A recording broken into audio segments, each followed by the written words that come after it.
In the quiet suburbs of New England, America, there stood an old Victorian house that had long been abandoned.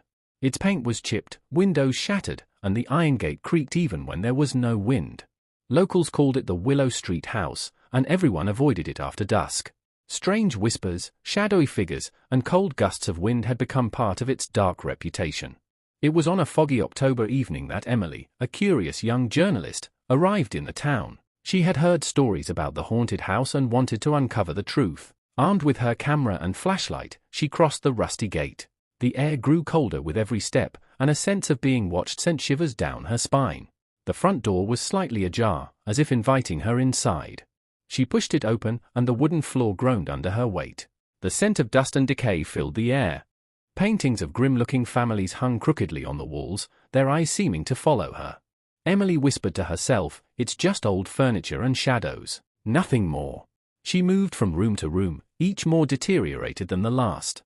Suddenly, she felt a cold hand brush against her shoulder. Spinning around, there was no one. The faint sound of footsteps echoed behind her, though the house was empty. Her flashlight flickered, and for a moment, the room plunged into darkness. Emily's camera clicked on automatically, taking photos of what she didn't yet see. On the small screen, faint, blurry figures appeared, shadows standing in corners, faces with hollow eyes staring directly at her. She felt her heart pounding. As she climbed the staircase to the second floor, the air grew thicker, almost suffocating. She reached a long corridor lined with doors. One door at the very end seemed different, its wood darker, as if it absorbed the light. She approached, and the temperature dropped sharply. Her breath became visible in the freezing air. She opened the door slowly. The room was empty, except for a rocking chair moving back and forth on its own. Emily stepped closer, and the chair stopped abruptly. The silence was deafening. Suddenly, she heard a faint whisper behind her, "Leave." Now, spinning around, she saw a shadowy figure of a woman standing by the window. Her dress was torn, and her hair floated unnaturally, as if underwater. Emily froze in terror. The woman raised her hand, pointing toward the door, and repeated, "Leave, before it's too late." Emily ran down the stairs, her flashlight bouncing wildly across the walls. The whispers grew louder, now coming from all directions, calling her name, warning her, pleading with her to leave. Doors slammed shut on their own, windows rattled, and a cold wind seemed to push her toward the exit. Finally, she burst through the front door, gasping for air.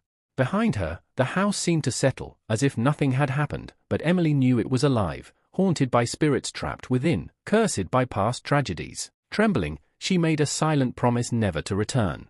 The next day, Emily's photos appeared strange when she reviewed them.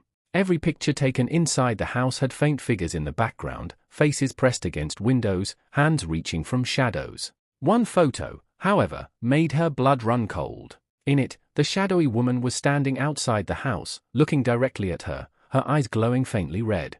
Emily left the town that same day. She never returned, but the Willow Street house remained, waiting for the next curious soul brave, or foolish, enough to step inside. Local legend now warns, anyone who dares enter after sunset might never return, and if they do, they'll bring the shadows with them. After Emily fled the house, she thought the nightmare was over. But that night, in her small motel room, the whispers returned.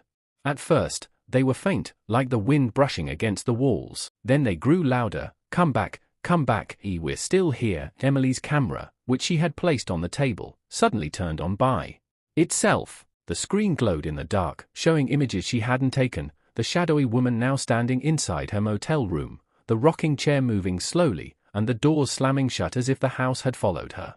She tried to leave the room, but the keycard wouldn't work in the lock. Her phone had no signal, and the lights flickered ominously.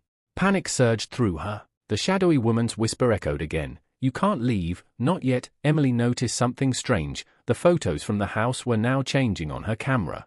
New images appeared, showing herself asleep in the motel bed, eyes wide open in terror, with shadowy figures leaning over her.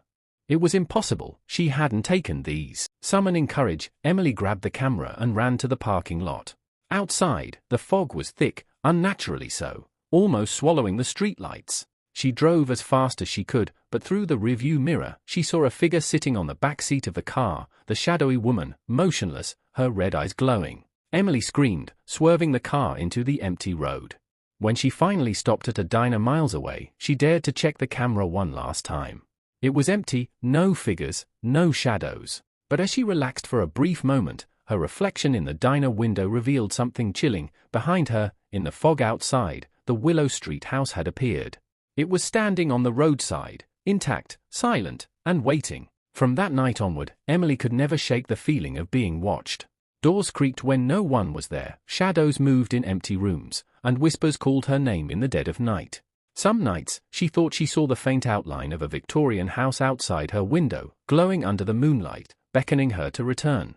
The townspeople say the Willow Street house doesn't just haunt a location, it haunts those who dare to uncover its secrets. And once it marks you, there is no escaping. The shadows follow. They wait. And they are patient. The last known photo Emily shared, before disappearing without a trace, showed the house, empty, yet in the window, faintly, the red-eyed woman was smiling. And to this day, the Willow Street house waits, somewhere in the fog of New England, waiting for the next curious soul to step inside. A few nights later, Emily moved to a friend's house in another town, hoping distance would end the nightmare. But as soon as she arrived, strange things began happening again. Every window seemed to fog up from the inside, leaving handprints that weren't hers. Her reflection in mirrors twisted, showing shadows moving independently of her own movements. One evening, desperate for answers, she decided to research the history of the Willow Street.